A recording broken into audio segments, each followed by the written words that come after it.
Hi everyone, this is your artist. So meron tayong gagawin sa malaking canvas ngayon. Shoutout po kay Mamuna Sidik. Yung request niya po kasi is i-paint yung doon sa Pural View, doon sa Alaala Beach. Makikita po yan dito po sa Kalamansig, Libak, Sultan Kudarat. So umpisa na natin, gamitin natin tong ating pinaka bagong acrylic para sa painting sa ating malaking canvas. So yan po yung ating canvas mga ka-artist. So, start na po tayo. Yan lang. Bye! Ayan na-shoutout na kayo. Sana ma-share nyo yung ating video para mas marami pa tayong magawang painting. Bali dito mga ka-artist, nag-sketch na muna tayo. Dito yung makikitang bundok sa Pural. Likod niyan is Tayandak na. So dito nga mga ka-artist, nag-start na nga tayo sa ating first coating sa ating background lang. Yung kulay talaga dito is kulay blue. Kaso lang in-adjust natin. Sabi kasi ni ma'am, gagawin natin sunset. So ginawa kong sunset para maganda tingnan.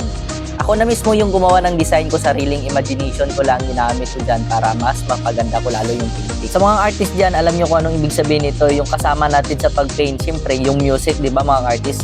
Relate mo ba kayo lahat ng artist dyan kasama yung music at sayawan? Mas nakapag-isip kasi kami ng maayos kapag may music talagang kasama kasi nga yung music talaga ay sobrang ganda para sa mga artist dyan at gustong makapag-focus. Sana pa-share na rin ang ating video dyan para makatulong din kayo mga artist. Thank you po sa suporta nyo. Ayan, patuloy lang tayo sa pagpipinta. Ayan, kantahan muna tayo habang nag-iisip tayo ng plano para sa next natin na gagawin dito sa ating painting. Ang hirap po kasi gagawin sariling imagination lang. At extra pa cute-cute naman sa camera kahit papano. Sana all pang cute. Hindi, balik tayo sa ating painting mga ka-artist. So bali dito yung gagawin natin mga ka-artist. Mag-add tayo ng yellow para sa reflection ng sun natin mga ka-artist. Para maganda tingnan yung ating clouds. At dahil malapit kami sa farm, meron tayong bisitang tutubi or chichiritan sa amin at sa iba naman is dragonfly. Ayan, kapit na kapit yun sa ating olo. Dito nga mga ka-artist is nag-start na nga ako dito sa mountain o sa bundok. Ayan, dito black lang po muna para sa background niya lang muna. Mamaya na tayo magkulay dito sa ating bundok.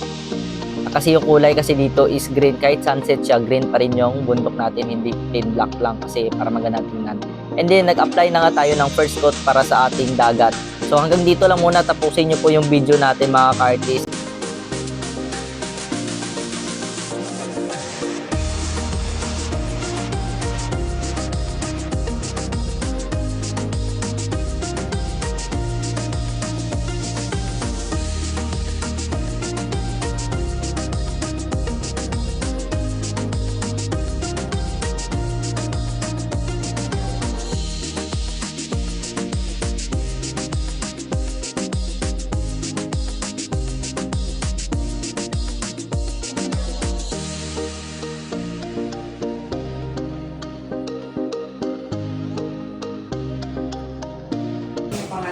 So nandito na tayo sa exciting part. So magpirma na tayo ng ating painting dahil tapos na tayo.